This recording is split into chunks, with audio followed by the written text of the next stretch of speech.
नमस्कार, दिल्ली स्पेशल देख रहा मेरे साथ मैं हूं शंकर दत्त पंत। शुरुआत करते हैं खबरों की। पूर्वी दिल्ली नगर निगम की विशेष बैठक में नेता सदन प्रवेश वर्मा ने जिस तरह से संशोधित बजट अनुमान और वर्ष 2021-22 के बजट अनुमानों को हरी झंडी दे दी है। नेता सदन प्रवेश शर्मा ने जहां बजट को जन उपयोगी बताया है, तो वहीं नेता विपक्ष ने इसे हवा हवाई कहा है। नेता सदन प्रवेश शर्मा ने कहा है कि भारतीय जनता पार्टी का उद्देश्य सबका साथ, सबका विकास, सबका विश्वास है। अपने उद्देश्य के चलते हम निगम में काम कर रहे हैं। निगमायुक्त की तरफ से प्रस्तावित टैक्स प्रस्तावों को हमने निरस्त कर दिया है, जिससे जनता पर कोई बोझ ना पड़े। नेता विपक्ष मनोज त्यागी ने कहा कि बजट में कुछ भी नया नहीं है। आम आदमी के लिए बजट में कुछ भी नहीं किया गया है। यही नहीं, शब्दों में कहा जाए तो बजट में नेता सदन ने खुद ही अपनी पीठ थपथपाई है।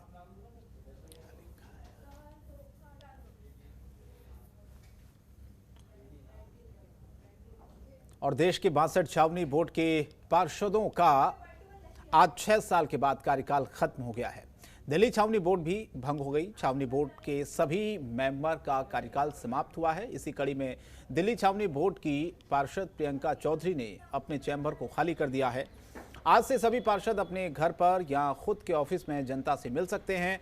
बोर्ड के चैम्बर भी नहीं है। आपको बता दें कि केंद्र सरकार ने कंटेनमेंट बोर्ड के 2006 के निगम के तहत 2019 के बाद 6 महीने के लिए इसे बढ़ा दिया था। इस बीच में चुनाव नहीं हुए। केंद्र सरकार ने फिर से दूसरी बार 6 महीनों के लिए पार्षदों का कार्यकाल भी बढ़ा दिया था।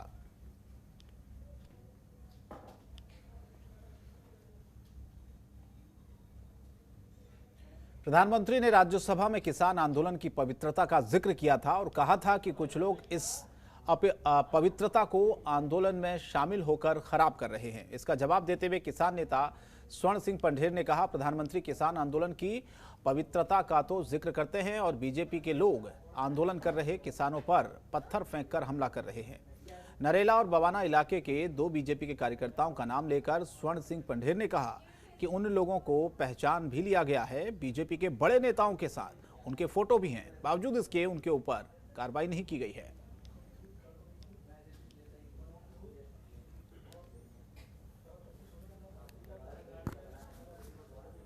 किसान आंदोलन है, उसकी पवित्रता जो आंदोलन जीवी वो ख़त्म कर रहे हैं। तो मैं माननीय प्रधानमंत्री से पूछना चाहता हूँ, जिस तरह से इस पवित्र किसान आंदोलन में सरकार सभी की चुनी हुई होती है, सबके प्रति उनका दायित्व होता है, भी सबकी बात करे। जब पीसफुली आंदोलन के ऊपर भाजपा के कुछ लोगों का नाम आया, जिसनों दंगाइयों ने हमारे ऊपर हमला किया, जैसे अमन डोभाल और प्रदीप खत्री का नाम है, जो बड़े लीडरों के साथ है, तो क्या इसने सरकार की पवित्रता को नहीं किया? आप बोल रहे हैं हम सभी को साथ लेके चल रहे हैं, आपका विकास जो है संतुलित विकास है। तो जिस तरह का आप विकास कर रहे हैं 2% लोगों के लिए, कारपोरेट घराने के लिए, तो किस तरह से आप जस्टिफाई करेंगे?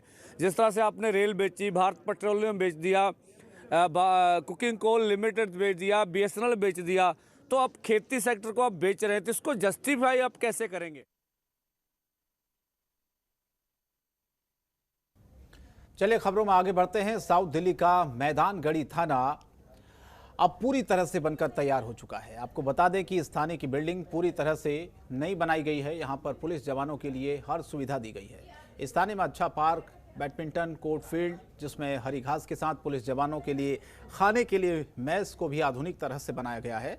ये थाना रात में लाइटों से चमकता रहता है। यहाँ पर आधुनिक लाइटें भी लगाई गई हैं और लाइटिंग के बोर्ड भी लगाए गए हैं। रिकॉर्ड रूम, CCTV कैमरे, हर जगह डिपार्टमेंट अलग अलग रूम बनाए गए हैं। यही नहीं, थाने में फरियादियों के लिए अलग से बेंच भी लगाई गई है।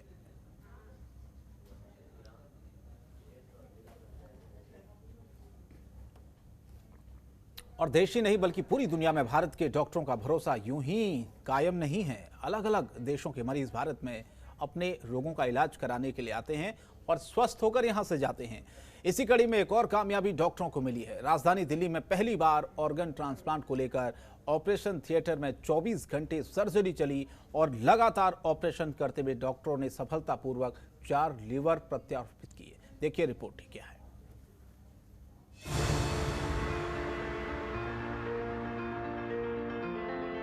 राजधानी दिल्ली में पहली बार ऑर्गन ट्रांसप्लांट को लेकर दिल्ली के एक अस्पताल ने बड़ी कामयाबी हासिल की। ऑपरेशन थिएटर में 24 घंटे तक लगातार ऑपरेशन करते हुए 52 डॉक्टर और नर्स पैरामेडिकल स्टाफ की टीम ने 4 लीवर ट्रांसप्लांट किए। अच्छी बात यह है कि ऑर्गन ट्रांसप्लांट के बाद सभी मरीज स्वस्थ और सुरक्षित हैं। दरअसल बीते 8 फरवरी की सुबह से लेकर 9 फरवरी तक 24 घंटे साकेत के मैक्स अस्पताल के डॉक्टरों ने लीवर ट्रांसप्लांट किए। अभी तक ऐसा पहली बार है जब इतने समय में एक से ज्यादा प्रत्यारोपण दिल्ली के किसी अस्पताल में हुए हों। डॉक्टरों का कहना है कि उनके पास लीवर की परेशानी से पीड़ित 4 मरीज थे, जिनमें से 2 मरीजों के तीमारदारों ने ही लीवर दान दिया।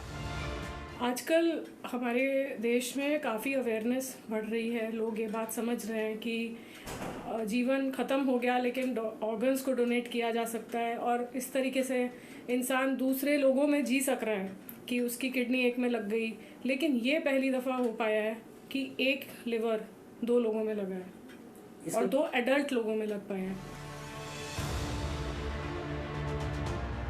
अस्पताल के सीनियर डॉक्टर राजेश बताते हैं कि बीते सोमवार से हमारे पास पहले से 2 लीवर प्रत्यारोपण करने की तैयारी थी, जिसमें से एक लीवर कैंसर और दूसरा लीवर हेपेटाइटिस सी के रोगी का था।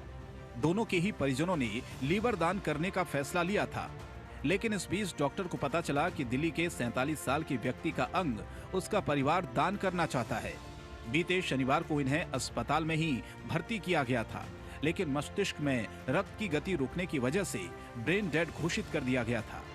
चूंकि इस व्यक्ति को पहले से ही कोई रोग नहीं था और इसके अंग भी काफी बेहतर स्थिति में थे, इसीलिए डॉक्टरों ने दाएं और बाएं दोनों हिस्सों को प्रत्यारोपित करने का फैसला किया।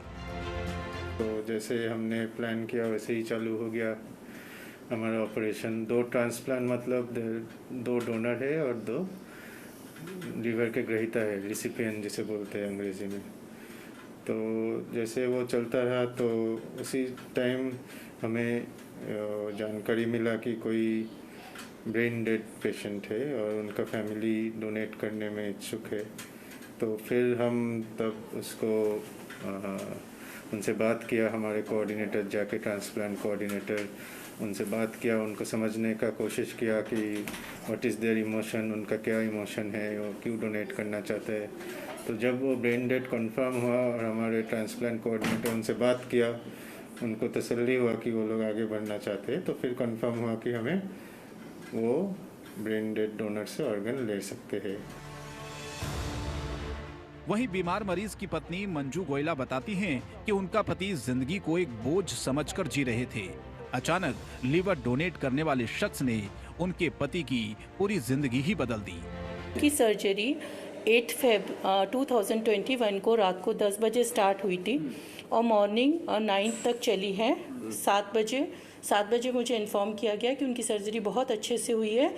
डॉक्टर सुभाष गुप्ता जी की पूरी टीम ने बहुत अच्छे से कोऑपरेट और बहुत अच्छे से किया है। इस ड्यूरिंग दौरान मुझे पूरा डिस्क्राइब किया कि कैसे सर्जरी में होता है, इसके क्या फ़ायदे क्या नुकसान है, आपको क्या बाद में टेक केयर करनी है और इसके पहले आपको क्या क्या प्रिकॉशंस लेने हैं, बाद में क्या प्रिकॉशंस लेने हैं, और अगर आप नहीं करवाते हैं सर्जरी तो कितने साइड इफ़ेक्ट्स हैं। क्योंकि उनको बहुत प्रॉब्लम थी।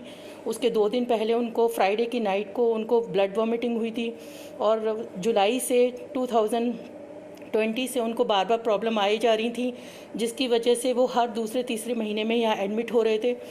तो डॉक्टर गुप्ता ने मुझे बताया कि अगर आप लिवर ट्रांसप्लांट कराते हैं तो ये सारी प्रॉब्लम आपकी दूर हो जाएगी। राजधानी दिल्ली में पहली बार 52 डॉक्टरों की टीम ने 24 घंटे की लगातार सर्जरी के बाद 4 लीवर ट्रांसप्लांट कर एक मिसाल कायम कर दी। इसीलिए डॉक्टर को भगवान का दूसरा रूप भी कहा जाता है।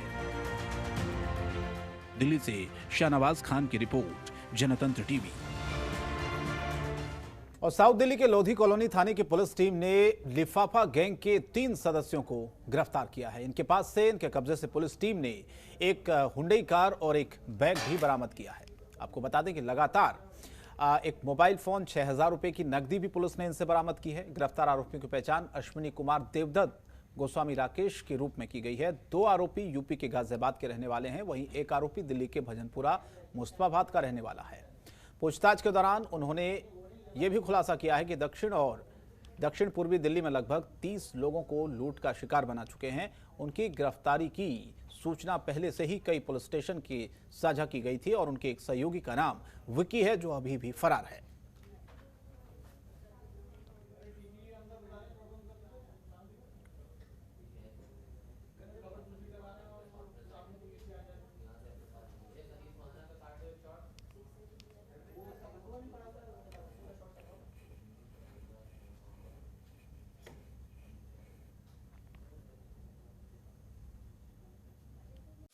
खबरों के निष्पक्ष विश्लेषण के लिए सब्सक्राइब करें Jantantra TV and press the bell icon. Never miss any update.